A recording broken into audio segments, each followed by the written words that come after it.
55 inches QLED டிவில எந்த brand நல்லா இருக்கும் செக் பண்ணிடலாமா? First Acer. இவங்க வந்து கம்ப்யூட்டர் ஆக்சசரிஸ்ல ரொம்ப பேர் போனவங்க.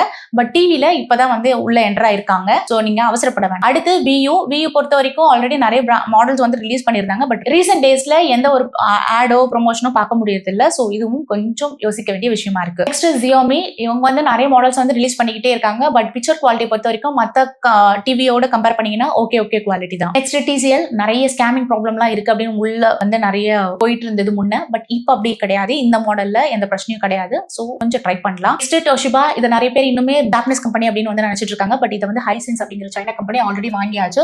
சோ அவங்க பேனலையும் வந்து ஹைசென்ஸ் தான் வந்து ப்ரொவைட் பண்ணிட்டு இருக்காங்க. சோ டோஷிபாவும் ஹைசென்ஸும் கிட்டத்தட்ட ஒண்ணுதான். நெக்ஸ்ட் சாம்சங்னாவே வந்து QLEDக்கு பேர் போனதுதான். ஏன்னா QLED இன்ட்ரோடியூஸ் பண்ணதே இவங்க தான். சோ எந்த ப்ராப்ளமும் இல்லாம கண்ண மூடிட்டு வாங்கலாம் அப்படின்னு நினைச்சீங்கன்னா இந்த சாம்சங் தான். இதை பத்தின டீடைல் வீடியோ வேணும் அப்படின்னு நினைச்சீங்கன்னா டிஸ்கிரிப்ஷன்ல லிங்க் வந்து கொடுக்குறேன். நீங்க செக் பண்ணி பாருங்க.